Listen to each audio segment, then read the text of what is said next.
Hello chess lovers, Soren here, and in this video I would like to share with you a fantastic game played by German chess player Karl Hartlaub.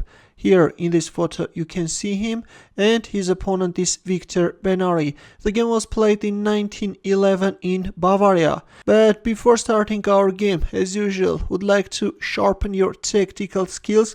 Please take a look at this position, which is also taken from Hartlaub's game. With his last move, white captured on c5, which allowed black to checkmate white king in 3 moves. Pause the video and try to find a mating line for black.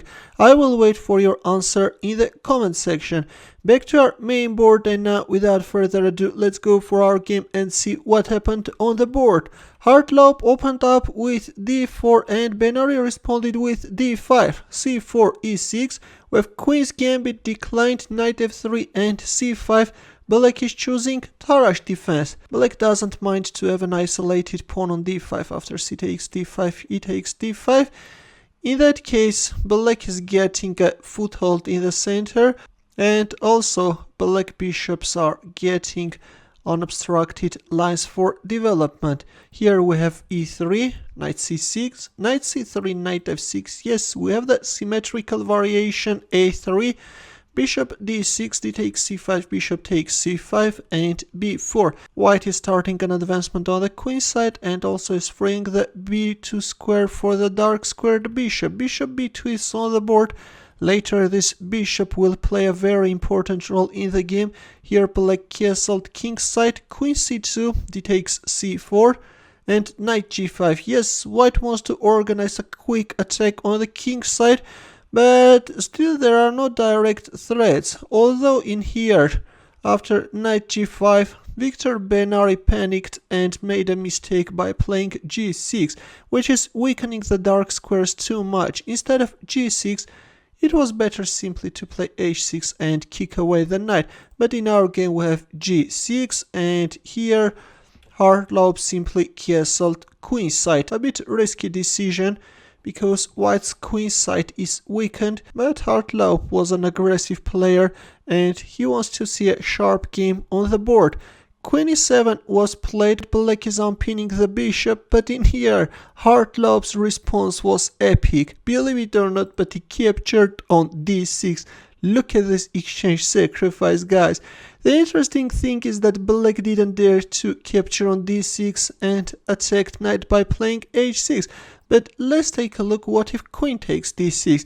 Then after queen takes d6, the white knight is joining the attack and white is opening up the bishop's diagonal. If knight takes e4, then knight takes e4.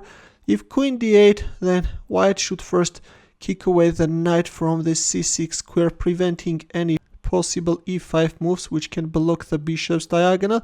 And after knight a5, white can announce a check from f6. If king g7, then bishop e5. And yes, actually white is managing to organize a very dangerous attack, although still there are no direct threats, but it's going to be very difficult for black to defend this position.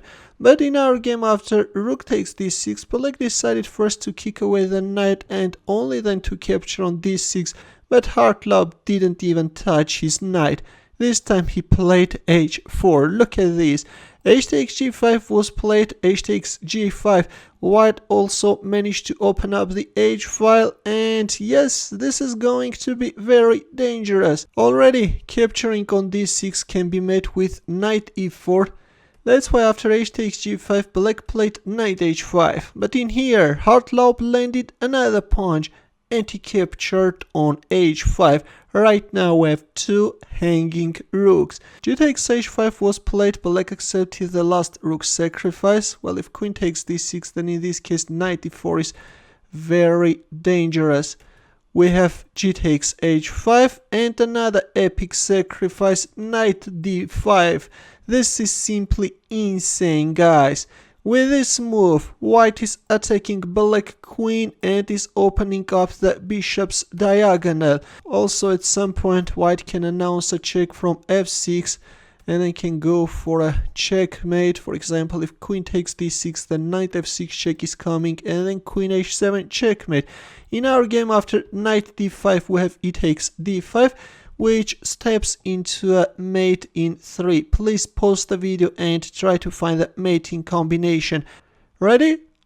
Well, honestly, I've already forgot how many sacrifices we have seen in this game, but in here, Hartlaub made the final sacrifice, and believe it or not, but this time he sacrificed his queen on h7. Look at this, guys, this is simply insane. And once black accepted the queen sacrifice and black king appeared on h5, we have rook h6 check, king g8, after which black king got checkmated. This monstrous bishop cooperating with the rook managed to kill the enemy king. Look at this.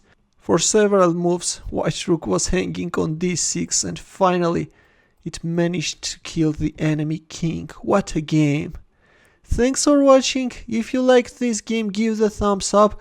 Also, share this beauty with your friends. Let them know about this insane game. Also, if you are new to my channel, consider subscribing to my channel. And then press the bell button to get notified about new uploads. I will see you in my next video. Take care.